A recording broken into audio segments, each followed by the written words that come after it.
Hello friends, आज हम इस वीडियो में बीपीएससी टीआरई 4.0 क्लास 1 to 5 के लिए ईवीएस से संबंधित मोस्ट इंपॉर्टेंट 20 प्रश्नों को सॉल्व करेंगे। सेट नंबर है 4। इससे पहले ऑलरेडी हमने 3 सेट करा रखा है, उसका लिंक डिस्क्रिप्शन में दिया हुआ है या फिर प्लेलिस्ट में भी जाके आप देख सकते हैं। तो चलिए फिर शुरू करते हैं और देखते हैं आज का पहला सवाल। आज का पहला सवाल है, पॉलीथीन किस प्रकार का प्लास्टिक है? बताना है पॉलीथीन किस प्रकार का प्लास्टिक है। प्राकृतिक रेशा है, थर्मोसेटिंग है या फिर थर्मोप्लास्टिक है, या एक से अधिक होगा या इनमें से कोई नहीं। तो याद रखना है पॉलीथीन एक थर्मोप्लास्टिक का उदाहरण है। ठीक है, यहाँ पे सी ऑप्शन बिल्कुल क्या होगा, सही होगा। ठीक है, ध्यान रखना है पॉलीथीन थर्मोप्लास्टिक है। ठीक है, अब यहाँ पे बात करते हैं हम लोग थोड़ा सा कि थर्मोसेटिंग या थर्मोप्लास्टिक क्या है। ठीक है, चलिए हम लोग देखते हैं कि ये क्या है। तो सबसे पहले ध्यान रखना है कि जो प्लास्टिक होता है वो दो प्रकार के होते हैं। ठीक है, एक तो होता है थर्मोप्लास्टिक और एक होता है थर्मोसेटिंग प्लास्टिक। ठीक है, याद रखना है कि प्लास्टिक दो प्रकार के होते हैं, एक तो थर्मोप्लास्टिक होता है और एक होता है थर्मोसेटिंग प्लास्टिक। थर्मोप्लास्टिक क्या है? तो जिसको गर्म होने पर आसानी से परिवर्तित किया जा सकता है, आसानी से किसी भी आकार में ढाला जा सकता है, इसे थर्मोप्लास्टिक रूप में जाना जाता है। उदाहरण के बारे में बात करें तो ये खिलौना, कंघी, पॉलीथीन, पीवीसी, ये सभी किसके उदाहरण है? थर्मोप्लास्टिक के उदाहरण है।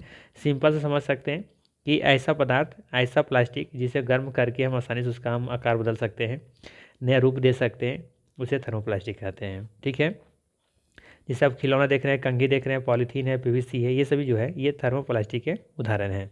बात करें पे थर्मोसेटिंग प्लास्टिक के बारे में, ये ऐसे प्लास्टिक हैं जिन्हें जब एक बार ढाला जाता है तो उन्हें गर्म करके नरम नहीं किया जा सकता है। उनके पास उच्च गलनांक होता है और तन्य शक्ति भी होती है। अब बात करें यहाँ पे थर्मोसेटिंग जो होता है ये दो प्रकार के होता है, एक तो बेकेलाइट होता है और एक मेलामाइन होता है। ठीक है, तो यहाँ पे ध्यान रखना है कि जो बेकेलाइट होता है ना, ये विद्युत का कुचालक होता है, इसीलिए इसे विद्युत स्विच में, प्लग में, है ना, इन सब चीज़ों में प्रयोग किया जाता है। साथ ही साथ जो मेलामाइन होता है ये उष्मा का क्या होता है, कुचालक होता है, इसीलिए देखेंगे कि जो अग्नि विरोधी वस्त्र होता है उसका में इसका मेलामाइन का प्रयोग किया जाता है, बर्तन के हैंडल में प्रयोग किए जाते हैं। ठीक है, तो सवाल आ सकता है कि अग्नि विरोधी वस्त्र में किसका प्रयोग किया जाता है? तो मेलामाइन का। विद्युत स्विच हो गया, प्लग हो गया, उसमें किसका प्रयोग किया जाता है? ये बेकेलाइट का प्रयोग किया जाता है। ठीक है, तो ये ध्यान रखना है, यहाँ पे प्लास्टिक को दो वर्गों में बांटा गया, थर्मोप्लास्टिक और थर्मोसेटिंग प्लास्टिक। थर्मोसेटिंग दो प्रकार के होते हैं, बेकेलाइट और मेलामाइन, उसका उदाहरण यहाँ दिया हुआ है। ठीक है, अब यहाँ भी देख सकते हैं ये वाला जो पार्ट आप देख रहे हैं ये क्या है? ये थर्मोसेटिंग उदाहरण है। ठीक है, इसे हम लोग क्या कर सकते हैं, दोबारा इसे हम लोग पिघला करके नरम करके दूसरा आकार नहीं दे सकते हैं, जबकि ये है थर्मोप्लास्टिक। ठीक है, और एक ये है आपका, ये भी थर्मोप्लास्टिक का ही उदाहरण है, जबकि देखेंगे यहाँ पे ये स्विच जो प्लग की तरह दिख रहा है ये भी क्या है? एक थर्मोसेटिंग है। ठीक है, तो ये वाला जो भी है इसे हम लोग एक बार बनाए तो दूसरी बार फिर से हम लोग चेंज नहीं कर सकते हैं। देखिए नीचे लिखा भी हुआ है, once shaped can't be melted. ठीक है, और इसे क्या, इसमें क्या लिखा गया है कि कैन बी मेल्टेड रिपीटेडली, और इसे दोबारा बार बार इसे हम लोग मेल्ट कर सकते हैं, जबकि इसे हम लोग नहीं कर सकते हैं, जो कि ये थर्मो सेटिंग के उदाहरण है और ये आपका थर्मोप्लास्टिक का उदाहरण है। ठीक है, तो ध्यान रखना है यहाँ पे इसका सही आंसर क्या हो जाएगा, पॉलीथीन क्या है? एक थर्मोप्लास्टिक का उदाहरण है। ठीक है, साथ ही साथ ध्यान रखिएगा ये लाइन कि प्लास्टिक नॉन बायोडिग्रेडेबल है, इसलिए यह एक पर्यावरण के लिए बहुत बड़ी समस्या है। ठीक है, प्लास्टिक जो है ना ये बायोडिग्रेडेबल नहीं है, इसीलिए समस्या ये पर्यावरण के लिए बहुत बड़ी समस्या बनी हुई है। कोशिश करना चाहिए हम लोग को कि प्लास्टिक का कम से कम प्रयोग किया जाए, जितना कम हो सकता है। ठीक है, खादी वगैरह का थैला वगैरह का इस्तेमाल करनी चाहिए, है ना। चलिए अगला सवाल लेते हैं। अगला सवाल है आपके लिए, टेफ्लॉन क्या है? टेफ्लॉन क्या है? प्राकृतिक रेशा है, संश्लेषित फ्लोरो बहुलक है, थर्मोप्लास्टिक है, उपयुक्त में से एक से अधिक या इनमें से कोई नहीं। तो याद रखना है टेफ्लॉन संश्लेषित फ्लोरो बहुलक है, अर्थात यहाँ पे बी ऑप्शन बिल्कुल सही होगा। अब देख सकते हैं इन जो बर्तनों में इस तरह से ब्लैक कलर का जो परत चढ़ाया हुआ है, ठीक है, यही टेफ्लॉन है। टेफ्लॉन की परत चढ़े हुए बर्तन। ठीक है, तो इससे क्या होता है, ये नॉन स्टिक होते हैं, इस पर जो खाना वगैरह होता है या कि बहुत सारे जो खाने योग्य जो पदार्थ होते हैं इस पर चिपकते नहीं हैं, इसीलिए ये आसान बहुत ही सुविधा होता है खाना वाना बनाने के लिए। ठीक है, बाकी यहाँ पे हमने डिटेल्स ले रखा है। ठीक है, देखिए कहता है कि टेफ्लॉन एक कृत्रिम पदार्थ है जो किसी वस्तु की सतह को ढकने तथा उसमें नॉनस्टिक गुण संचारित करने के लिए उपयोग किया जाता है, टेफ्लॉन कहलाता है। इससे जो गलनांक होता है क्या होता है, बहुत ही उच्च होता है, हाई होता है, तथा यह अन्य पदार्थों के साथ आसानी से ये प्रतिक्रिया नहीं करता, रिएक्ट नहीं करता है। इसमें नॉन स्टिक गुण होते हैं, जिसके कारण इसका उपयोग कई बर्तनों, फ्राइंग पैन और अन्य पाक कला संबंधी वस्तुओं में किया जाता है। टेफ्लॉन एक फ्लोरोकार्बन है, ये ध्यान रखना है। ठीक है, चलिए अगला सवाल लेते हैं। अगला सवाल है कि बेकेलाइट क्या है? प्राकृतिक रेशा है, संश्लेषित रेशा है, थर्मोसेटिंग प्लास्टिक है, एक से अधिक होगा, इनमें से कोई नहीं। जैसा कि हमने ऊपर में ही बताया कि बेकेलाइट एक थर्मोसेटिंग प्लास्टिक है। ठीक है, एक बार इसे बना दिया गया तो फिर दोबारा इससे हम लोग पिघला कर नहीं बना सकते। ठीक है, जिससे यहाँ पे देख सकते हैं ये वाला आपका है ना, ये क्या है, बेकेलाइट का ही उदाहरण है। ठीक है, तो ये ध्यान रखिएगा, यहाँ पे बेकेलाइट क्या है, एक थर्मोसेटिंग प्लास्टिक है। ठीक है, चलिए अगला सवाल लेते हैं। बाकी यहाँ देख सकते हैं बेकेलाइट का उपयोग एक अच्छा इंसुलेटर होने के कारण, इंसुलेटर मतलब होता है कुचालक की तरह काम करता है ये, कारण इसका उपयोग रेडियो और अन्य विद्युत उपकरणों जैसे कि सॉकेट हो गया, स्विच हो गया, ऑटोमोबाइल डिस्ट्रीब्यूशन कैप हो गया, तारों के इंसुलेशन हो गया, ब्रेड पैक हो गया आदि के गैर चालक भागों में किया जाता है। ठीक है, क्योंकि ये क्या होता है, विद्युत का कुचालक होता है बेकेलाइट। ठीक है, मेलामाइन हम लोग क्या देखा था, मेलामाइन जो था वो ऊष्मा का क्या था, कुचालक था। इसीलिए देखेंगे कि जो अग्निरोधक में जो कपड़ा बनाए जाते हैं उसमें प्रयोग किया जाता है, ताकि जल्दी से जो कपड़ा है वो आग नहीं पकड़े, है ना। चलिए अगला सवाल लेते हैं। निम्नलिखित में से कौन सा थर्मोप्लास्टिक नहीं है? बताना है इसमें कि कौन सा थर्मोप्लास्टिक नहीं है। नायलॉन, बेकेलाइट, एक्रेलिक, उपयुक्त में से एक से अधिक या उपयुक्त में से कोई नहीं। ठीक है, तो यहाँ पे देखेंगे आप कि जो बेकेलाइट है वो थर्मोसेटिंग का उदाहरण है, इसका सही आंसर क्या हो जाएगा, बी ऑप्शन। बाकी एक्रेलिक और नायलॉन जो है ये थर्मोप्लास्टिक नहीं है, ये है मतलब। ठीक है, बेकेलाइट यहाँ पे थर्मोप्लास्टिक नहीं है, नायलॉन और एक्रेलिक है। ठीक है, चलिए अगला सवाल लेते हैं। एक उच्च आघात वृद्धि धातु जिसका उपयोग खाद्य पदार्थ को पैक करने के लिए किया जाता है, उसका नाम बताना है। एल्युमिनियम, लिथियम, सोडियम, उपयुक्त में से एक से अधिक या उपयुक्त में से कोई नहीं। एक उच्च आघात वृद्धि धातु जिसका उपयोग खाद्य पदार्थ को पैक करने के लिए किया जाता है, उसका नाम बताना है। तो लोग जानते होंगे कि एल्युमिनियम है। ठीक है, एल्युमिनियम ऐसा है जिसका हम लोग खाद्य पदार्थ को पैक करने के लिए करते हैं। ठीक है, बाकी सोडियम तो पॉसिबल ही नहीं है ना, ये तो ऑलरेडी बहुत ज़्यादा रिएक्टिव होता है। चलिए अगला सवाल लेते हैं। अगला सवाल है, इनमें से कौन ठंडे जल के साथ तेज़ी से अभिक्रिया करती हैं? कार्बन, सोडियम, मैग्नीशियम, एक से अधिक, इनमें से कोई नहीं। तो याद रखना है यहाँ पे सोडियम जो है आपका, ये कार्बन के ठंडे जल के साथ तेज़ी से अभिक्रिया करता है। तो यहाँ पे बी ऑप्शन बिल्कुल सही होगा। ठीक है, और इसका जो एटॉमिक नंबर होता है कितना होता है, शायद 11 होता है। ठीक है, स्वाद में से हम लोग रासायनिक जो नाम है ये एन से ऐसो प्रदर्शित करते हैं, और इसका जो परमाणु क्रमांक है वो है 11। ठीक है, वैलेंसी निकालना चाहिए, कैसे निकालते हैं, 2, 8 और 1।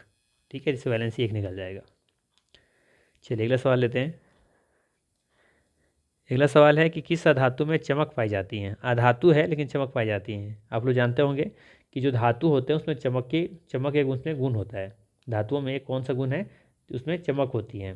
ठीक है, तो यहाँ पे अधातु में बताना है कि कौन सा एक ऐसा धातु है जिसमें चमक पाई जाती है। कोयला, आयोडीन, सल्फर, एक से अधिक, इनमें से कोई नहीं। तो याद रखना आयोडीन एक ऐसा धातु है जिसमें चमक होती हैं। ठीक है, चलिए अगला सवाल लेते हैं। अगला सवाल है, वह कौन सा धातु है जो विद्युत का सुचालक है? ठीक है, शायद ये हमने पिछला क्लास में बताया था। ठीक है, एक्स्ट्रा फैक्ट जब बता रहे थे तो हमने बताया था कि वह कौन सा धातु है जो विद्युत का सुचालक है।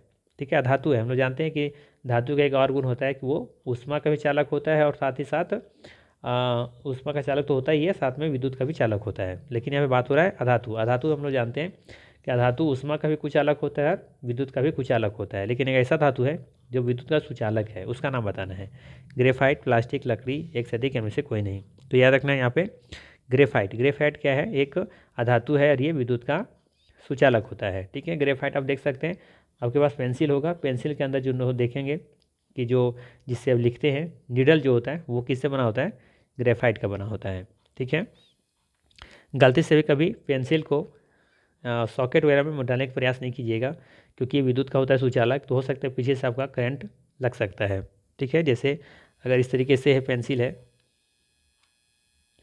ठीक है, यहाँ पर नोक है, अगर इसे सॉकेट में अगर डालने का प्रयास करते हैं, और अगर इस तरीके से यहाँ पे इसका इस तरीके से भाग निकला हुआ है, यहाँ पे मान लेते हैं ये वाला नीडल वाला भाग यहाँ भी है, तो यहाँ पे अगर गलती से डालते हैं करे थी सॉकेट में, तो हो सकता है यहाँ से यदि आप टच करें तो आपको करंट का झटका जोर से लगेगा। तो कोशिश कीजिएगा कि इस तरीके से प्रयास नहीं करेंगे आप, ठीक है। चलिए अगला सवाल लेते हैं। कॉपर का बर्तन की सतह पर जमा हुआ हरा पदार्थ क्या होता है? बताना है। कॉपर जो होता है ना, तांबा के बर्तन की सतह पर एक परत जम जाता है, ठीक है, हरा पदार्थ, उसे क्या कहते हैं? कॉपर हाइड्रोक्साइड और copper carbonate, copper carbonate, copper oxide, एक से अधिक इनमें से कोई नहीं। तो याद रखना है, कॉपर का बर्तन की सतह पर जमा हुआ जो पदार्थ है उसे कॉपर हाइड्रोक्साइड और कॉपर कार्बोनेट कहते हैं, ठीक है। ये ऑप्शन यहाँ पे बिल्कुल सही होगा। अगला सवाल लेते हैं। सवाल है, निम्नलिखित में से किसको पीट कर पतली चादरों में परिवर्तित किया जा सकता है? जाहिर सी बात है कि जो धातु होंगे, जो धातु होता है उसे हम लोग चादर में परिवर्तित कर सकते हैं, अधातु को नहीं किया जा सकता, ठीक है। तो यहाँ पे जिंक है, फास्फोरस है, सल्फर है, एक से अधिक होगा या इनमें से कोई नहीं। तो यहाँ पे देखेंगे जिंक दिख रहा है यहाँ पे कि ये क्या है, धातु है जिसे हम लोग पीट करके चादर में परिवर्तित कर सकते हैं। ये ऑप्शन यहाँ पे बिल्कुल सही होगा। चलिए अगला सवाल लेते हैं। अगला सवाल है, धातुओं के ऑक्साइड की प्रकृति क्या होते हैं? जो धातु होते हैं उसके ऑक्साइड की जो प्रकृति होती है वो कैसी होती है? अम्लीय होती है, क्षारकीय होती है, उदासीन होते हैं, एक से अधिक होगा, इनमें से कोई नहीं। तो याद रखना है, जितने धातु होते हैं उन सभी का ऑक्साइड की जो प्रकृति होती है वो होता है आपका क्षारकीय, ठीक है। क्षारकीय होता है, जबकि अधातुओं का होता है अम्लीय, ठीक है, ध्यान रखना है। अगर आपसे पूछ रहा है धातु के बारे में तो क्षार होगा, जबकि अधातु के बारे में बताना हो तो अम्लीय होगा, ठीक है। तो यहाँ पे बी ऑप्शन बिल्कुल क्या होगा, सही होगा। चलिए अगला सवाल लेते हैं। सवाल है, फास्फोरस को कहाँ रखा जाता है? वायु में, जल में, अम्ल में, एक से अधिक, इनमें से कोई नहीं। तो याद रखना है, फास्फोरस को हम लोग कहाँ रखते हैं? जल में रखते हैं, ठीक है। तो बी ऑप्शन यहाँ पे बिल्कुल क्या होगा, सही होगा। चलिए अगला सवाल लेते हैं। अगला सवाल है, ऊष्मा के स्रोत और गर्म वस्तु के बीच बिना किसी संपर्क के ऊष्मा के हस्तांतरण की प्रक्रिया क्या कहलाती है? ऊष्मा के स्रोत और गर्म वस्तु के बीच किसी संपर्क के ऊष्मा के हस्तांतरण की प्रक्रिया क्या कहलाती है, ठीक है। सवाल क्या कह रहा है कि ऊष्मा के कोई स्रोत है और गर्म वस्तु के बीच बिना किसी संपर्क के ऊष्मा का हस्तांतरण की प्रक्रिया क्या कहलाती है? चालन, संवहन, विकिरण, एक से अधिक, इनमें से कोई नहीं। तो याद रखना है, इस तरीके का सवाल दिया हो कि ऊष्मा के स्रोत और गर्म वस्तु के बीच बिना किसी संपर्क के ऊष्मा का हस्तांतरण की जो प्रक्रिया है उसे विकिरण कहते हैं। पृथ्वी जो गर्म होती है इसी माध्यम से होती है, विकिरण के माध्यम से, ठीक है। बाकी चालन और संवहन क्या है, जरा समझने का प्रयास करते हैं। जिसे मान लेते हैं कि कुछ बच्चे यहाँ पे इस तरीके से बैठे हुए हैं, ठीक है, इस तरीके से कतार में मान लेते हैं कुछ बच्चे बैठे हैं और एक यहाँ पे टीचर बैठा हुआ है, ठीक है। अब ये टीचर चाह रहा है कि इन सभी को हम चॉकलेट बांटना चाह रहा है, ठीक है। टीचर क्या कह रहा है कि इन लोगों को चॉकलेट बांटना चाहती हैं, ठीक है। तो ये टीचर क्या करेगा, सबसे पहले ये चॉकलेट इसको पहुँचाएगा, ठीक है। पहला तरीका तो ये है कि चॉकलेट इसको देगा और ये बोलेगा कि इस बच्चे को बोला जाएगा कि चॉकलेट आप इसको पास कर दीजिए, ये चॉकलेट इसको पास कर देगा, ये चॉकलेट इसको पास कर देगा, ठीक है। तो इस तरीके से एक दूसरे को जब हम पास करते हैं यहाँ से, तो ये पहला तरीका हुआ। दूसरा तरीका ये हो सकता है कि ये टीचर जो है सीधे जा करके उठ करके सा करके ये इसको दे दे यहाँ ला करके, ऐसा भी हो सकता है। तो यहाँ पे दो कंडीशन है, या तो एक दूसरे से हाथों हाथ पीछे किया कर दिया जाए कि एक दूसरे को पीछे दे दिया जाए, या तो डायरेक्टली टीचर उठ करके यहाँ पे ला करके इस तरीके से ला करके इसको दे दे, ठीक है। तो खुद उठ करके जा रहा है, एक पहला तरीका। और दूसरा है कि ये यहीं पे है और यहाँ से किसी के माध्यम से इसके माध्यम से पहुँचाया जा रहा है, दो माध्यम है। तो ये जो माध्यम है जो खुद चल करके जा रहा है इसे कहते हैं संवहन विधि, ठीक है। संवहन विधि से ही हम लोग देखेंगे जो पानी गर्म होता है, ठीक है, पानी जो गर्म होता है ये किस विधि से गर्म होता है? संवहन विधि से गर्म होता है, ठीक है। अब देखते होंगे डेगची में जो पानी गर्म होता है इस तरीके से, तो अब देखेंगे कि यहाँ से जब खौल होता है तो ये पानी खुद उठ करके यहाँ जाता है, इसका जगह जो नीचे जो होता है यहाँ पे ठंडा पानी जगह लेता है और फिर ये गर्म होगा, फिर ये उठ करके निकलेगा ऊपर की तरफ भागेगा, ये खुद उठ करके जा रहा है। तो ये किस विधि से गर्म हो रहा है यहाँ पे? संवहन विधि से, ठीक है। उसी तरह से जब वायु गर्म होती है वो भी संवहन विधि से ही गर्म होता है, ठीक है। अब एक चालन के बारे में बात करें तो ये जो दूसरी विधि थी है ना, ये इसको दे दिया इसको दे दिया यहाँ पे इस तरीके से, तो इसे हम लोग क्या कहेंगे यहाँ पे? चालन विधि, ठीक है। जिसे देखेंगे लोहा जो गर्म होता है ये कैसे गर्म होता है। अब देखेंगे कि यहाँ पे जब गर्म किया जाता है इस जगह पे मान लेते हैं यहाँ पे इस तरीके से यहाँ पे गर्म कर रहे हैं, ठीक है। तो गर्म कर रहे हैं तो यहाँ गर्म कैसे हो रहा है?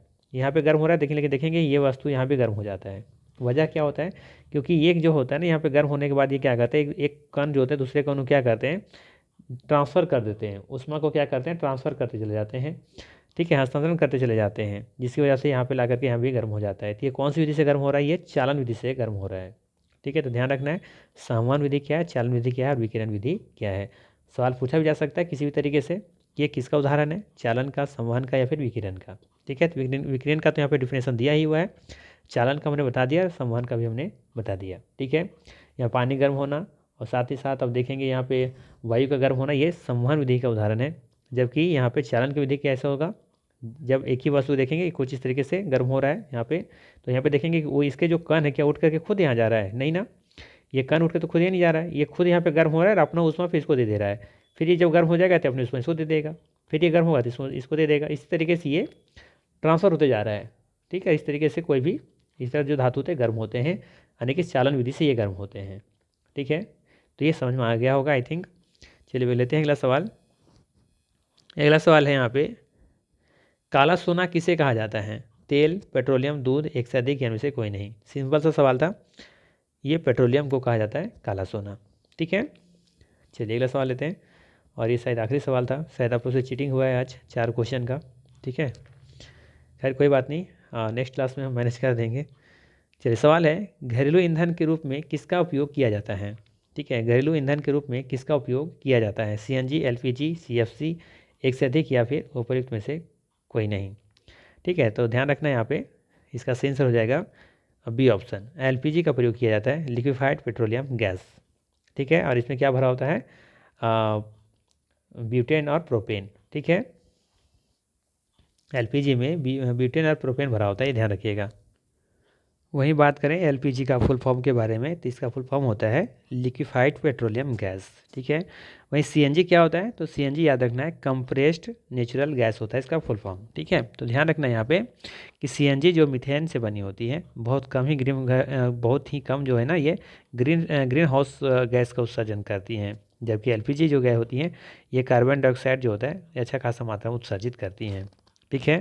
तो ये ध्यान रखना है यहाँ पे, सीएनजी क्या है, सीएनजी एक प्राकृतिक गैस है, ठीक है, और ये मीथेन से बनी होती है, और एलपीजी की तुलना में थोड़ा सा कम गैस जो ग्रीन हाउस गैस होती हैं ये उत्सर्जित करती हैं, ठीक है।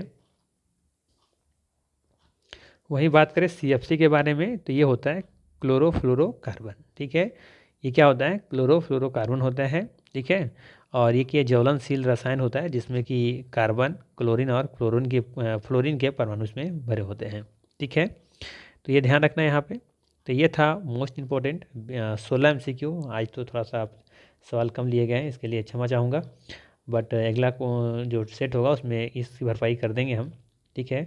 अगर वीडियो अच्छा लगा तो लाइक ज़रूर कीजिएगा, चैनल पर नए होंगे तो सब्सक्राइब जरूर कर लीजिएगा, और फिर बाकी मिलते हैं हम लोग नेक्स्ट वीडियो में।